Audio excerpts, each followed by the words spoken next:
Welcome back everybody to another episode of Direct Comparison. In today's episode, we're going to take a look at the recently released PC version of Housemarque's time-looping shooter game, Returnal, and see how it compares visually to the original release of the game on the PlayStation 5. For this analysis, I'll be playing Returnal on the PC at a native 4K resolution, with upscaling and dynamic resolution settings disabled, and all the graphics settings cranked up to the highest available options. However, post-processing effects like film grain have been disabled to improve image clarity. Alright, so let's kick things off by first looking at our lead character model, Celine. For the most part, her character model remains nearly identical to that used in the original PS5 version of the game. The suit is the same, the character geometry is carried over, and all the smaller details like the various belts, hoses, straps, and her different colored eyes or heterochromia is all intact. However, there is one curiously changed detail here with her suit-mounted camera, where the connected power cable has been changed from the original dark purple into more of an azure blue. You may have also already noticed a pretty sizable improvement to the quality of the texture work on this character, especially with her face's skin texture, that alongside the improved specular lighting effects, appears with more clarity than the almost featureless face used before. Interestingly, the suit itself hasn't been improved as much as Celine's face, as you can still see nearly identical muddy texture work when zoomed in a significant amount. But considering the average view distance of this model throughout the majority of the game, it does make sense why the team at Climax Studios decided to focus solely on the character's face instead. It's also worth noting that in many instances with this model comparison, and with many of the other comparisons I've captured for this video, that the PS5 version of Returnal does rely very heavily on a dynamic resolution technique in order to maintain its consistently smooth performance level, something that is offered with the PC version too, but is no longer a requirement. This means the PC version can provide significantly sharper image quality even in the most intensive scenes. Though of course, if you don't have the PC to push those frame rates at this quality level, you're probably better off using one of those dynamic scaling options in order to help maintain solid performance. Moving on, let's take a look at the environments. Like with the character model, the environments are retained almost exactly with this latest release. All the objects, geometry, and even texture maps are right where they've always been, assuming of course you happen to get an identical layout in the randomly generated environments. There were a few areas where I found some higher quality texture maps in place, like this fallen statue and the leaves hanging off to the side of it. But most of the other changes that I observed throughout my playthrough have more to do with the adjustments that have been made to the lighting instead. Lighting is easily the biggest change-up to Returnal's PC debut.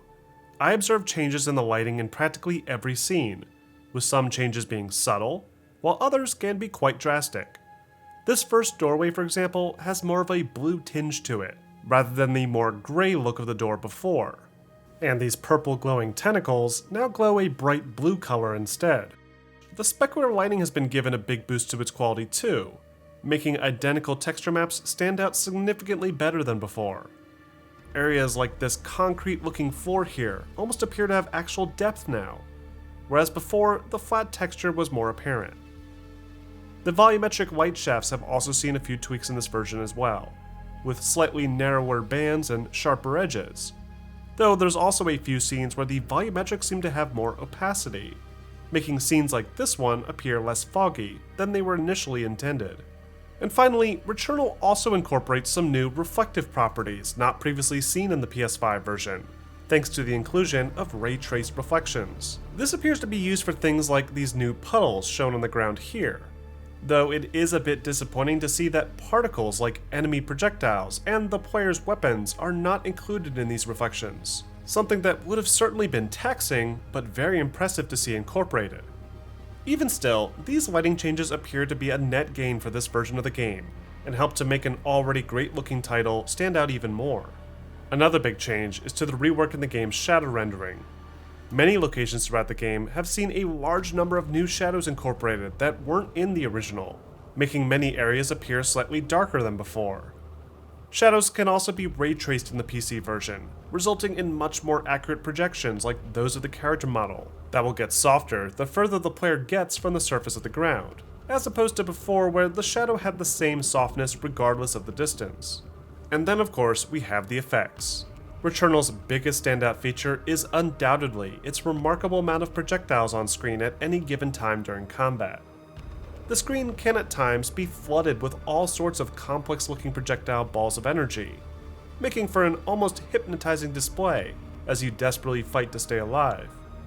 On the PS5, these effects already looked incredibly impressive, and helped to give the game a truly next-generation feel, as it renders out all this action all while maintaining a smooth frame rate. But the PC version can be pushed even further, and right from the onset, we see a very large increase in the density of particle effects, like those sparks coming out of the wrecked spaceship.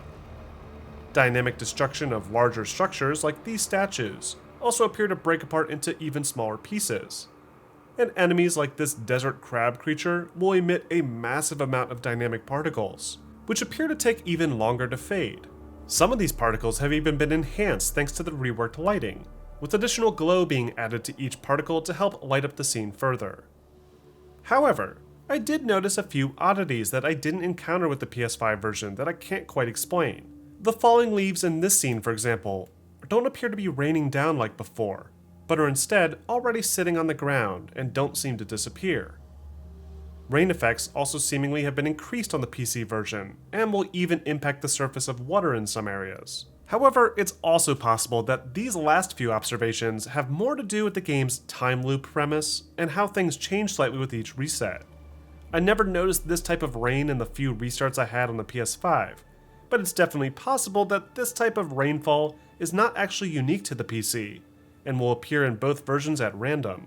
So I am curious, let me know in the comment section if you notice anything like this for yourself.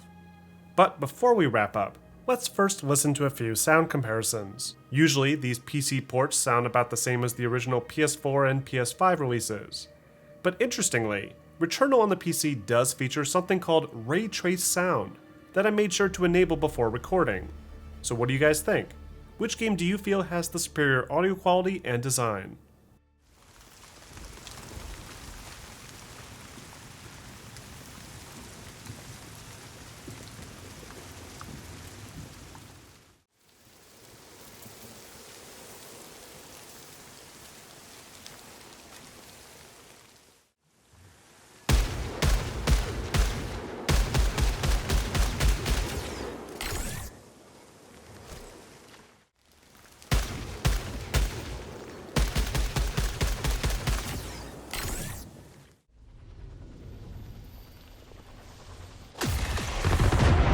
Highly effective.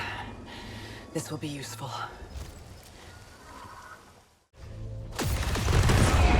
Highly effective. This will be useful.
And that wraps up this episode of Direct Comparison.